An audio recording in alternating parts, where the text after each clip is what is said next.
My name's Hetain Patel. I'm an artist and I'm leading this project, Come As You Really Are with Archangel. Come As You Really Are is a film and an exhibition made up of thousands of objects made, modified or collected by hobbyists all around the country, which will be exhibited in Croydon in London.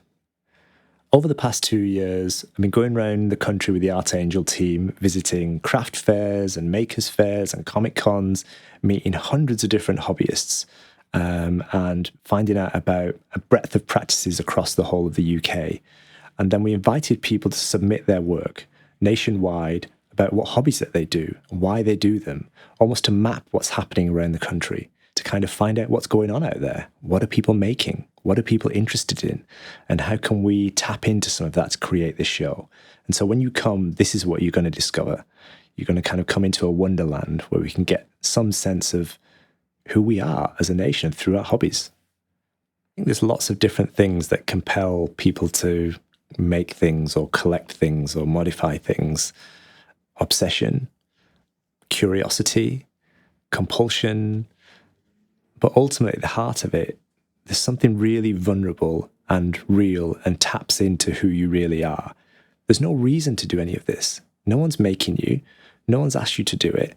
And often it's done quite privately. It's not necessarily done with a view to showing lots of people or to displaying it. It's something for yourself. And so it's very revealing in lots of ways. This need to create, this need to express yourself is something unstoppable. And I feel like this is part of our humanity. We can think of culture or art as something privileged or something that only a few people get to do, but it should be, it's a human right, so it feels like this is what we're tapping into here. This is what I want to celebrate. And it can be quite exposing to show that or even tell someone some of this stuff you do. And so part of the show is offering safety in numbers. We do this together. It's bringing something of that energy into this space. So we're locating the show in Croydon in a shopping centre, and the familiarity of that is really important. It's a different space. It should be a place that the hobbyists feel excited and proud about having their work in. The project started with sort of a dream to get all of the world's Spider-Man costumes into one room together. Just for my own pleasure. One, I realized a lot of these costumes are in America, so we couldn't quite do that. But then sort of thinking about the heart of what it is creating something on your own terms, in your own time, in a way that you decide. And so it felt like we could still do this in a more in-depth way. What are we interested in as a nation, or what are we obsessed by? What are we compelled to do? And so it started with that. I'm putting a whole bunch of objects of mine in the show, which range from an oil painting that I made when I was 17 at school as part of my studies.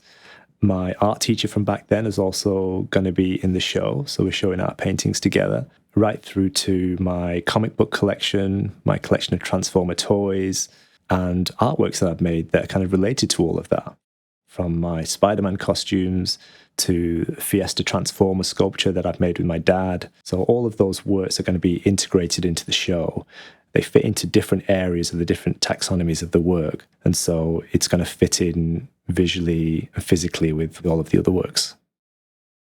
There's a huge range of different objects and hobbies covered in the show. So things that you might expect if you think of hobbies, like knitting and crochet and painting, right through to very nichey things like making firelighters out of citrus peel, or something specialized like making banjos. And all of these things will kind of be connected together visually through thematic or through color or through their placing. In a way, I'm interested in creating space where lots of different worlds or lots of different backgrounds or demographics or ways people are creating, different places people are from, can be together in one space, where that can be exciting, where the connections can be made between things that you might not usually expect. This project hasn't been a singular effort. As well as Archangel, there are 13 partners all around the UK, and we've all been working together to create the film and the exhibition. There's going to be different manifestations of the exhibition all around the country. The new film that I've made for this project will be the central part of all of the nationwide exhibitions. In all of my films, it's often marginalised communities, people living or making or doing something which is not always recognised. And so the same ethos is in this film as well. And what I wanted to do is to capture some of the things that the hobbyists are doing around the country that we might not be able to put in the exhibition. And often these can be ephemeral things: dance, wild swimming, car modification.